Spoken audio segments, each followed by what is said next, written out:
এর আগের দিনের ব্লগে তো তোমাদের প্রথম দিনের স্টেট দেখিয়েছিলাম মালয়েশিয়ার, এটা আমাদের মালয়েশিয়ার সেকেন্ড দিনের স্টে। ঢুকেই দেখতে পাচ্ছ সোফা, টিভি, এসি, কিচেন সব কিছু। তার কারণটা কি জানো? তার কারণ হলো পরের দিন আমাদের রুমটা আপগ্রেড হয়ে গেছিলো একটা অলমোস্ট 1 BHK অ্যাপার্টমেন্ট। অনেক সময়তেই বড় হোটেলগুলোতে এরকম 1 BHK অ্যাপার্টমেন্ট টাইপ স্টে থাকে, স্পেশালি যাদের বাচ্চা থাকে বা এরকম, তারা অনেক সময় এটা অ্যাভেল করতে চায়। তো আমাদের আপগ্রেড হয়ে গেছিলো সেরকমই একটা অ্যাপার্টমেন্ট স্টেতে।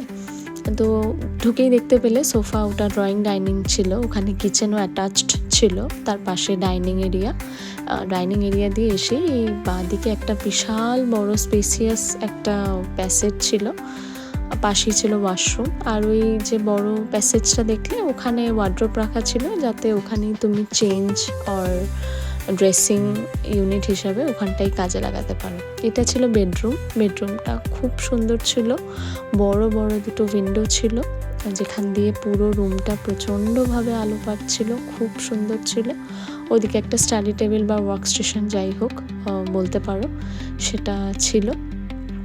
আর এই বেডরুমটার পুরো একটা ওয়ালই ছিল উইন্ডো, আর এদিকেও আর একটা উইন্ডো ছিল যেখান দিয়ে পুরো শহরের ভিউটা আমরা পাচ্ছিলাম।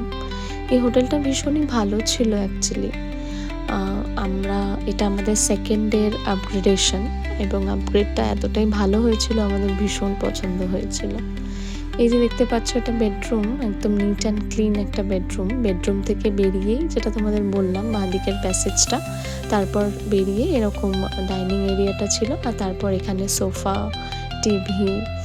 টিভি ইউনিট সব কিছু ছিল। আর ওদিকে যেটা সব থেকে ভালো, পুরো একটা কিচেন ছিল, তো চাইলে তুমি কিছু বানিয়েও খেতে পারো।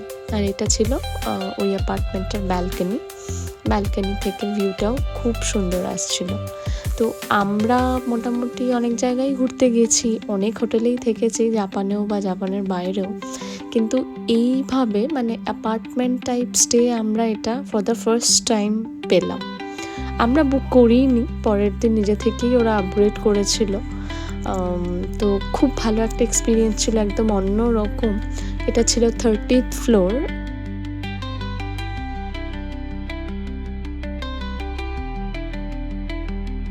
খুব ভালো একটা হোটেল ছিল, লোকেশনটাও বেশ ভালো জায়গায় ছিল। আর এছাড়া যদি বলি, আমাদের ব্রেকফাস্ট ফ্রি ছিল সকালবেলা, প্রতিদিন আমরা ব্রেকফাস্ট অ্যাভেল করেছি। সাথে রুফটপ সুইমিং পুল ছিল, এই যে দেখতে পাচ্ছ, আর ওই যে সামনে টুইন টাওয়ার। তো সুইমিং পুল থেকে ভিউটা এতটাই ভালো আসছিল, এদিকে টুইন টাওয়ার আর এদিকে আমরা কেল টাওয়ারও দেখতে পাচ্ছিলাম।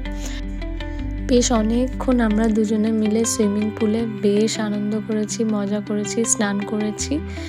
তারপর 2 দিন এই হোটেলে থাকার পর ফাইনালি আমরা ইন্ডিয়া ফিরে গেছিলাম, কারণ আমরা জাপান থেকে বাড়ি ফিরছিলাম। এটা তো তোমাদের আগের ব্লগেই বলেছি। ওভারঅল এই হোটেলটার এক্সপিরিয়েন্স আমাদের খুব ভালো ছিল। সব থেকে যেটা ভালো ছিল সেটা হলো এইভাবে 1 BHK স্টাইল অ্যাপার্টমেন্টে থাকা, বাট সেটা একটা হোটেলে। এনিওয়ে, চলো।